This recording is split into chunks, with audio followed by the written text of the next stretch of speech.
Après avoir remercié donc Monsieur le Président, je voudrais simplement souligner que ce rapport, dont on a montré l'impact non négligeable, les difficultés qu'on éprouve en matière de finances publiques dans ce contexte très particulier que nous connaissons, ce rapport vient confirmer et mettre en lumière l'extrême relâchement du lien contributif entre collectivités territoriales et citoyens.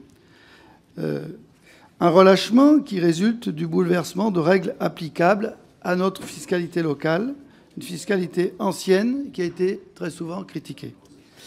Et deuxièmement, c'est aussi par rapport à la baisse de l'autonomie des décisions des collectivités, s'agissant de leurs décisions fiscales. Globalement, nous avons une confirmation de ce que nous avions compris.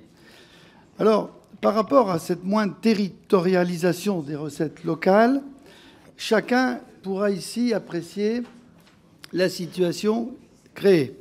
Mais je crois que ce travail viendra d'ailleurs opportunément éclairer chacun, à la fois sur le débat sur la décentralisation, le débat sur la fiscalité, le débat sur l'état de nos finances publiques, en fournissant des données objectives et très utiles. Évidemment, on pourrait porter quelques appréciations sur ce débat assez récurrent et tellement ancien. Mais là, ce n'est pas mon propos. Je me permettrai simplement de vous interroger, Monsieur le Président, sur 3 aspects de votre rapport. Tout d'abord, vous proposez 3 pistes d'amélioration du Fonds national de l'attractivité économique des territoires, FNAET. Pourriez-vous nous indiquer quelles pistes vous pourriez privilégier et en détailler les avantages et inconvénients? Pourquoi ne pas avoir, par exemple, formulé ces propositions sous la forme de recommandations officielles de la Cour des comptes? Deuxième question, pouvez-vous expliquer les raisons pour lesquelles vous avez décidé d'exclure de votre estimation des hausses d'impôts locaux décidées par les collectivités locales entre l'année 2017 et l'année 2023, les augmentations des impôts facultatifs, je pense à la taxe d'enlèvement des ordures ménagères ou à la taxe de séjour. Et troisième question, vous avez à juste titre recommandé l'utilisation de données contemporaines pour la répartition des recettes de compensation.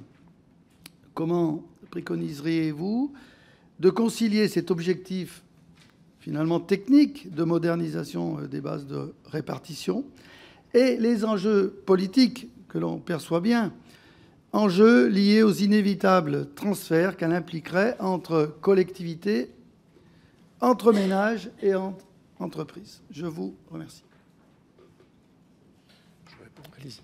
Merci beaucoup, monsieur le rapporteur, monsieur le député Mandon, pour votre appréciation sur ce rapport et peut-être répondre aux 3 questions que vous posez.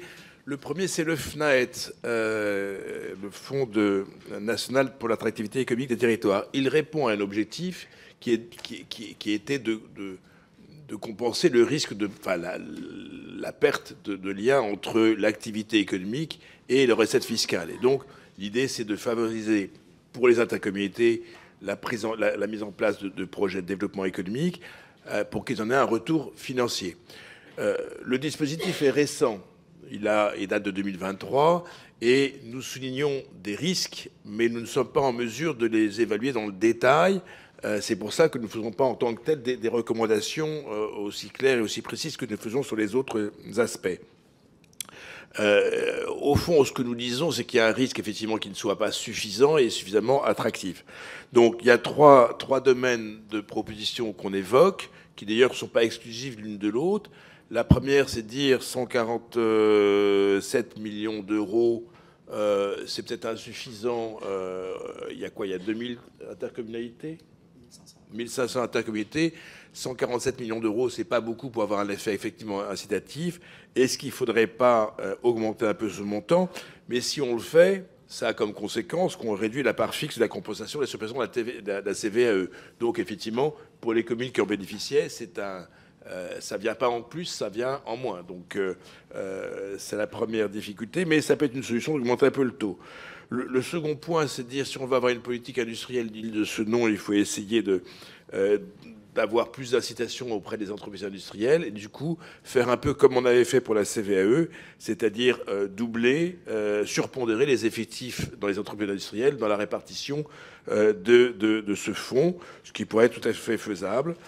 Et troisième partie, c'est peut-être distinguer au sein du fonds une sous-part qui est répartie uniquement entre les collectivités, entre intercommunalités et les communes, connaissant également une augmentation de l'emploi. Donc voilà, il y a ces trois propositions. Nous, on souligne des risques. On n'a pas voulu en faire des recommandations fortes, mais il nous paraît important de souligner les risques que ce fonds ne rencontre pas totalement les avantages qu'il est susceptible d'avoir. Sur les autres impôts, on n'a pas décidé de les exclure. C'est le fait on avait du mal à tous les inclure. On a pu le faire sur la taxe d'enlèvement des ordures ménagères. On évoque l'augmentation du produit sous l'effet d'indexation. Mais en même temps, on n'est pas en mesure de faire le départ entre l'augmentation de la taxe qui est liée à la suppression de la redevance ou l'inverse. Donc c'est un peu compliqué. Et pareil, sur les taxes de séjour, il y a 10 rubriques distinctes dans les collectivités territoriales pour calculer le montant de la taxe de séjour. Donc c'était compliqué de l'analyser dans le détail. On a juste du coup donné une vision globale de l'ensemble du sujet. Sur les données, la répartition en fonction des données contemporaines, on est bien conscient que ça ne peut pas se faire en un jour. D'abord, il faut savoir quelles sont les bonnes données contemporaines. On estime que la population est une donnée majeure pour savoir quels sont les services que doit rendre la commune. On estime que le territoire mesuré soit en superficie, soit en densité, soit en longueur de la voirie est aussi un élément essentiel pour définir les besoins. On estime aussi qu'il y a des besoins qui sont probablement différents pour les villes-centres, les bourgs-centres et pour les petites collectivités. Mais ce qu'on veut dire, c'est qu'il faut que ceci soit actualisé en permanence et pas à répartir les ressources en fonction de données anciennes. En même temps, on sait très bien que ça ne peut se faire que sur le moyen et long terme. Donc il faut faire engager un mouvement, le poursuivre le plus longtemps possible, mais on ne peut pas, et d'ailleurs ça serait inconstitutionnel, que de priver les communes de ressources qu'elles avaient de manière significative pour engager cette révision. Donc il faut faire nécessairement progressivement. Voilà les trois points que je peux apporter en réponse à vos questions.